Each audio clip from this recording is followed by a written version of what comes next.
సావిత్రిబాయి పూలే జయంతిని పురస్కరించుకుని సిద్దిపేట జిల్లా నంగునూరు మండల కేంద్రంలోని ప్రభుత్వ జిల్లా పరిషత్ ఉన్నత పాఠశాలలో మహిళా ఉపాధ్యాయ దినోత్సవ కార్యక్రమాన్ని చేపట్టారు.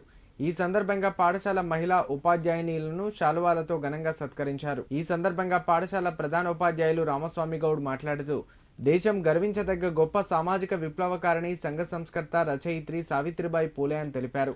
సావిత్రిబాయి పూలే తన భర్త జ్యోతిరావు పూలే అడుగుజాడల్లో నడుస్తూ కుల వివక్ష, సాంఘిక దురాచారాలు, అంతరాలపై పోరాడిన యోధురాలని, తన భర్త సాయంతో చదువుకొని దేశ తొలి మహిళా ఉపాధ్యాయునిగా ఖ్యాతికెక్కారని గుర్తు చేశారు. దేశంలోనే తొలిసారిగా అమ్మాయిలకు పాఠశాలను స్థాపించారని, రైతులు, కార్మికుల కోసం భర్తతో కలిసి రాత్రిబడి ప్రారంభించిన గొప్ప మహోన్నతురాలని అన్నారు. కార్యక్రమంలో ఉపాధ్యాయులు రవీందర్, రాజు, సుధాకర్ పాల్గొన్నారు.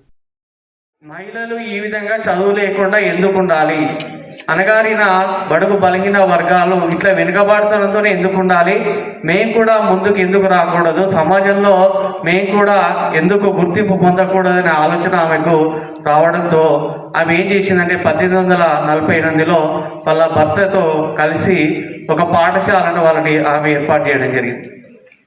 పాఠశాలను ఏర్పాటు చేసి మహిళలకు, ముఖ్యంగా ఆడపిల్లలకు చదువు చెప్పించడం అనేది జరిగింది. అయితే ఆ పాఠశాల ఏర్పాటు చేయించిన సందర్భంలో ఆమె చాలా అవమానాలకు గురైంది. ఇంటి నుంచి పాఠశాలకు వెళ్తున్న క్రమంలో ఆమె మీద మట్టి జల్లడం, అందరూ కూడా సనాతనవాదులు అంటే ఎవరైతే చదువు ఇష్టం లేదో ఆడపిల్లలకు వాళ్ళు మట్టి జల్లడం, బురద జల్లడం, పీడ జల్లడం, ఇవన్నీ ద్వారా ఆమెను బాగా అవమానించేవారు. అయినా కూడా ఆమె అట్లే నడుచుకుంటూ వెళ్ళి అందులో చదువు చెప్పి మళ్ళీ తిరిగి ఇంటికి వచ్చేది.